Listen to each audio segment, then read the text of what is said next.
kosmata laž.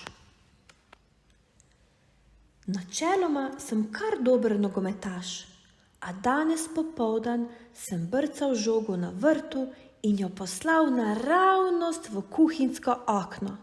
Brum, tresk, hrusk! Okenska šipa se razleti na koščke. Oče stopi iz hiše, besen je. Kaj se tukaj dogaja? Luka, si ti tisti, ki je razbil kuhinjsko okno? Tako jezen je, da me je strah povedati resnico. Nisem bil jaz, Ela je bila, mu odgovorim in pokažem na mlajšo sestro. Ela, zakriči oče, poglej, kaj si naredila. Razbila si kuhinjsko okno. Ves teden boš brez sladice. Jaz nisem naredila ničesar, se brani Ela. Oče je tako jezen, da je ne sliši več. Nisem ponosen, da sem obdolžil Elo.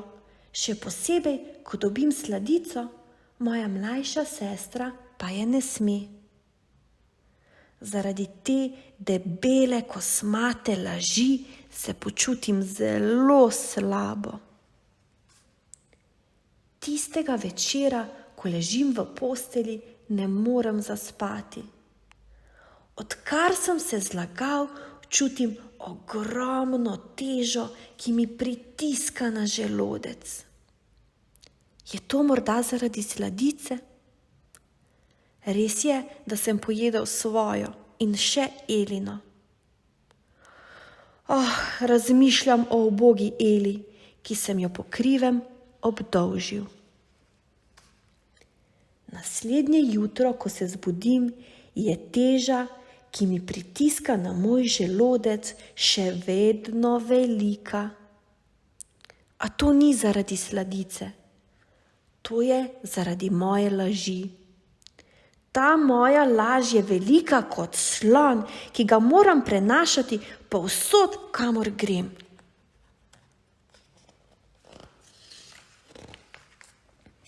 V šoli sedi ta slon v mojem naročju in zaradi tega ne vidim učiteljice.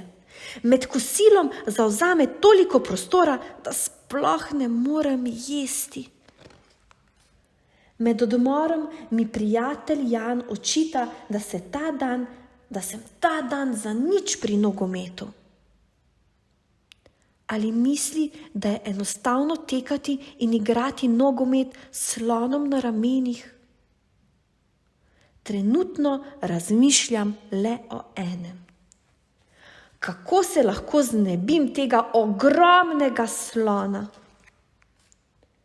Ko ga poskušam pustiti na šolskem stranišču, me tako žalostno gleda, da ga nimam srca pustiti tam čez noč.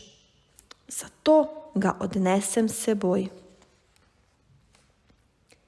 Ela obožuje sladice in strmi v mamino čokoladno kremo, kot da bi bila prepovedan zaklad. Tako zelo je žalostna, da končno priznam očetu, da sem jaz tisti, ki je z žogo razbil kuhinjsko okno.